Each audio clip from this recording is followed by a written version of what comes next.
কামারহাটিতে পুরো পরিষেবা নিয়ে তৃণমূল বনাম তৃণমূল। পুরো চেয়ারম্যানের বিরুদ্ধেই তোপ তৃণমূল বিধায়ক মদন মিত্রের। কামারহাটিতে মধ্যযুগীয় অরাজকতা চলছে, বিস্ফোরক মদন মিত্র। যেখানে সেখানে ছড়িয়ে আবর্জনা, শিকে পুরো পরিষেবা। মন্তব্য কামারহাটির বিধায়কের। হওয়ার কথা নয়, খতিয়ে দেখব, দাবি কামারহাটির পুরো চেয়ারম্যানের। সারা কামারহাটিতে চলাফেরার আর কোনো জায়গা নেই, শুধু নোংরা।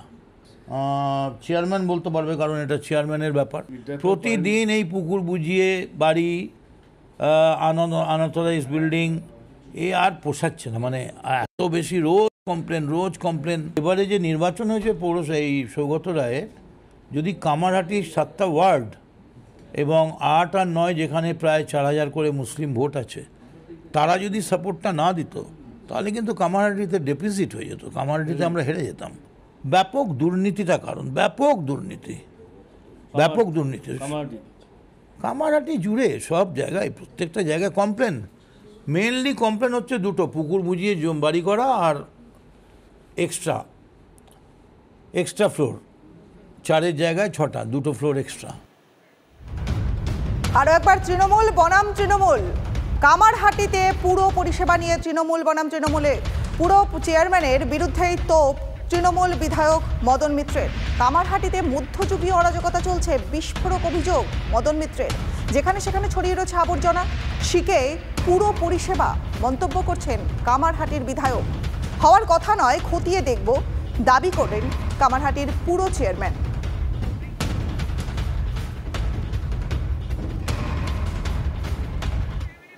সারা কামারহাটিতে চলাফেরার আর কোনো জায়গা নেই, শুধু নোংরা। চেয়ারম্যান বলতে পারবে, কারণ এটা চেয়ারম্যানের ব্যাপার।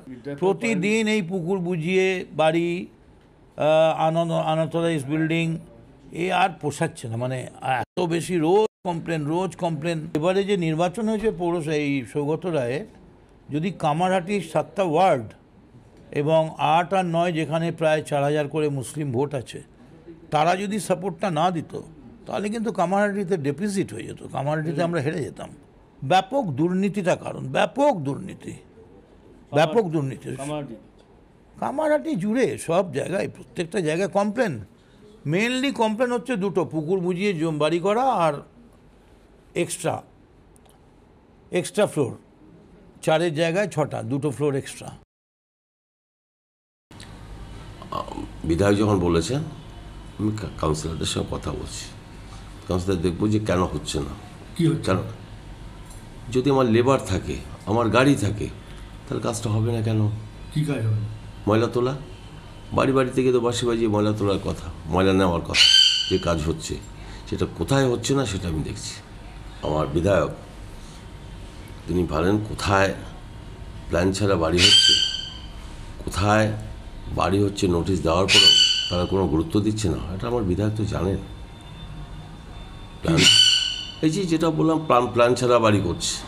আমরা থানাতে আমরা অভিযোগ করেছি এবং আমরা তার কেসও করে দিয়েছি। বিজেপি নেতা সজল ঘোষ রয়েছেন আমাদের সঙ্গে। তৃণমূল পরিচালিত পুরসভার বিরুদ্ধেই এখন মুখ খুলছেন মদন মিত্র। সাধারণ মানুষ যে অভিযোগ করছেন এতদিন ধরে, তাতেই কি শিলমোহর দিচ্ছে শাসক দল? কি বলবেন আপনি? তো আমি আপনাকে বলি, শিল আর মোহরের মধ্যে অনেক তফাৎ আছে। আজকে এই সুন্দর এই আবগারি ওয়েদারে, মেঘলা আকাশ, ঝিরঝিরে বৃষ্টি, তার মধ্যে মদনদার কথাকে খুব একটা গুরুত্ব দেবেন না। 24 ঘন্টা অন্তত ওই কথার মধ্যে স্টিক থাকতে দিন। এর আগে আপনারা মনে করে দেখুন, পিজি হসপিটালের সুপারকে উনি একদম গদিচ্যুত করেই ছাড়বেন বলেছিলেন। পরে 24 ঘন্টার মধ্যে এমন বদল করেছিলেন যে সংবাদ মাধ্যম ছেড়ে দেবাচি অবস্থায় গিয়ে পৌঁছেছিল। আমি তাই বলবো যে যেটা বলেছেন সেটা সঠিক বলেছেন। পিজিতেও যেগুলো বলেছিলেন সেগুলো তো ভুল বলেননি, কিন্তু ওনার ভোল পাল্টাতে বেশিক্ষণ সময় নেবে না। অতএব একটু ধৈর্য ধরুন, একটু দেখুন, ওনার একটু অবজার্ভ করুন। আমার মনে হয় তারপর বলাটা ঠিক হবে। উনি যা বলছেন একদম মানুষের কথা বলছেন। অনেক 13 বছর বাদে বলছেন। এখন মুখ্যমন্ত্রী 13 বছর বাদে বললে যদি দোষ না হয়, উনিও বলতে পারেন যে আমিও 13 বছর বাদে বলছি, কোথায় অপরাধ? সেটা আপনার কিছু, আমার কিছু, কারোরই কিছু বলার থাকবে না।